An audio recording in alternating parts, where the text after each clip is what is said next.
দেশে ইংরেজি মাধ্যমের স্কুলের সংখ্যা নিয়ে বর্তমানে একটি বড় সমস্যা দেখা যাচ্ছে। সরকারি হিসেবে ইংরেজি মাধ্যমের শিক্ষা প্রতিষ্ঠানের সংখ্যা ১৩৯ হলেও English medium schools association of Bangladesh জানাচ্ছে, দেশে বর্তমানে ৩৫০টিরও বেশি ইংরেজি মাধ্যমের স্কুল রয়েছে। এর মধ্যে অর্ধেকেরও বেশি প্রতিষ্ঠান সরকারি অনুমোদন ছাড়াই চলছে।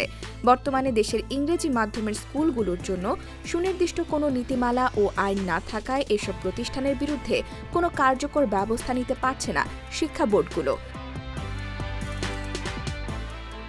জাতীয় শিক্ষানীতি ২০১০-এর ইংরেজি মাধ্যমের স্কুলের জন্য একটি প্রস্তাবনা দেওয়া হলেও তা কার্যকর হয়নি। বর্তমানে শিক্ষা মন্ত্রণালয়ের ২০১৭ সালের প্রাইভেট স্কুল নিবন্ধন নীতিমালার আওতায় কিছু প্রতিষ্ঠান পরিচালিত হলেও বেশিরভাগ প্রতিষ্ঠান এই নীতিমালা থেকে বাইরে রয়েছে।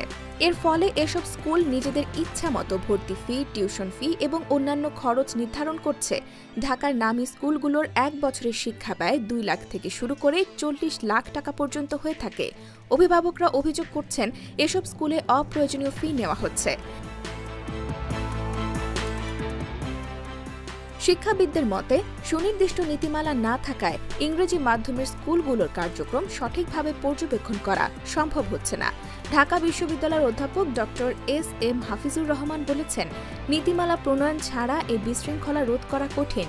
এ সমস্যার সমাধানে কার্যকর পদক্ষেপ নিতে সুনির্দিষ্ট আইন প্রয়োজন বলে মনে করছেন বিশেষজ্ঞরা।